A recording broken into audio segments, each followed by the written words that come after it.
Assalamualaikum warahmatullahi wabarakatuh. Sebelum itu, perkenalkan, nama saya Citra K. Haji Wisnu, siswa kelas 11 Man Insan Cendekia Halmahera Barat, dan merupakan salah satu peserta LDBI tingkat Provinsi Maluku Utara.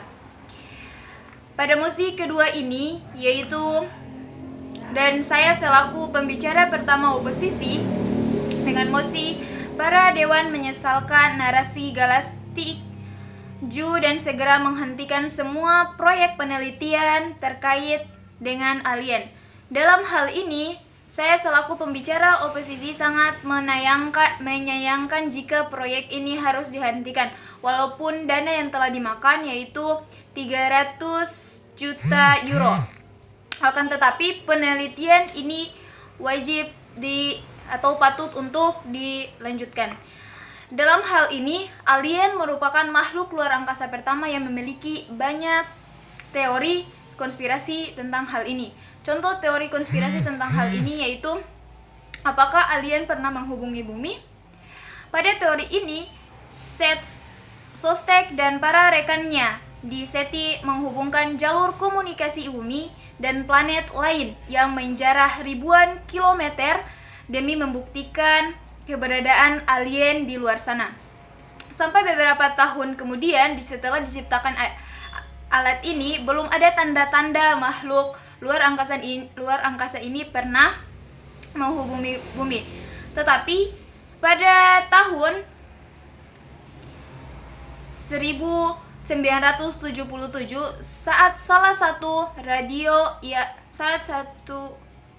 radio yang mereka tanam di Ohio State University menangkap sinyal asing yang bahkan mereka sendiri tidak bisa mengidentifikasi sinyal apakah itu.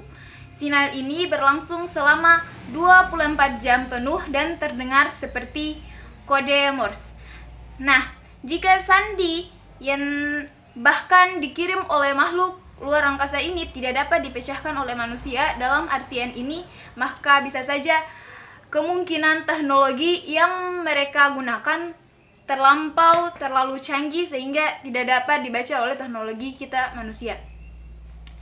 Nah, selain itu banyak juga teorinya. Dalam hal ini dikutip dari buku Sains dalam Al-Quran, Mengerti Mukjizat Firman Allah, karya Nadila Tayyarot dalam Al-Quran, surat An-Nur ayat 45, artinya, dan Allah menciptakan semua makhluk melata dari air. Sebagian dari mereka ada yang berjalan di atas perut, sebagian lagi berjalan dengan 2 kaki, dan sebagian lainnya berjalan dengan 4 kaki. Allah menciptakan makhluk yang Ia kehendaki. Sungguh Allah Maha Kuasa atas segala sesuatu. Nah, teori ini juga diperkuat dengan Quran surah Maryam ayat 93 yang berbunyi, in kullu man fis samawati wal ardi illa atir rahmanin abda, yang artinya tidak ada seorang pun di langit dan di bumi kecuali akan datang kepada Tuhan yang Maha Pemurah selaku seorang hamba.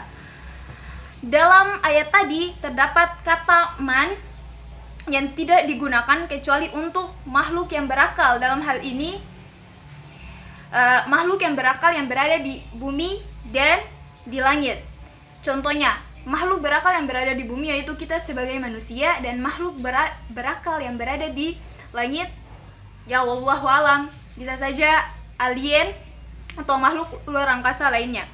Dan selain itu dalam Al-Quran surah Asy-Syura ayat 29 yang artinya, dan di antara tanda-tanda kekuasaannya telah menciptakan langit dan bumi dan makhluk-makhluk melata yang Dia sebarkan di keduanya. Dalam arti ini disebarkan di keduanya yaitu disebarkan di langit dan di bumi.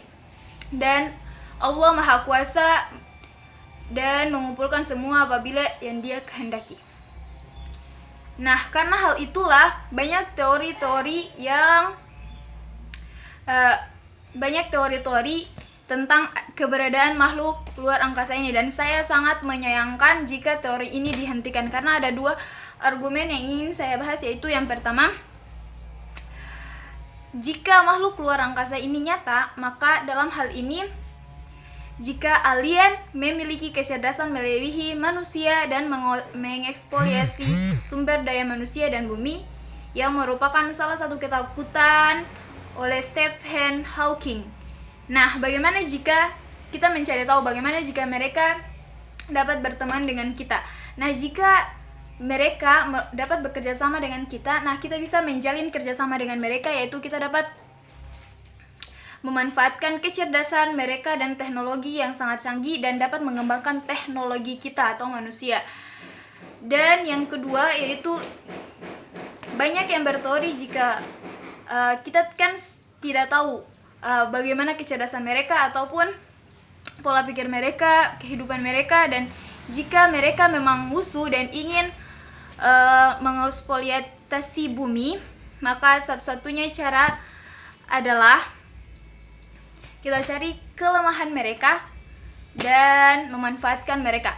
Dalam artian ini, sepandai-pandainya tupat melompat, akhirnya jatuh juga. Ataupun setiap orang itu memiliki kelemahan. Jadi tidak ada makhluk yang seutuhnya sempurna.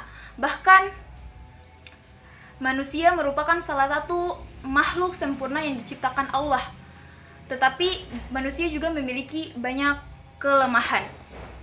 Nah, karena itulah sayang sekali jika proyek ini harus dihentikan, karena ya dapat meningkatkan kecerdasan manusia. Atau dalam hal ini saya beri contoh, jika kita telah berhasil melakukan kerjasama dengan mereka, maka kita dapat bekerja sama dengan mereka untuk menciptakan makhluk-makhluk atau robot-robot atau teknologi lain yang kecerdasannya juga mampu melebihi kecerdasan kita sebagai manusia.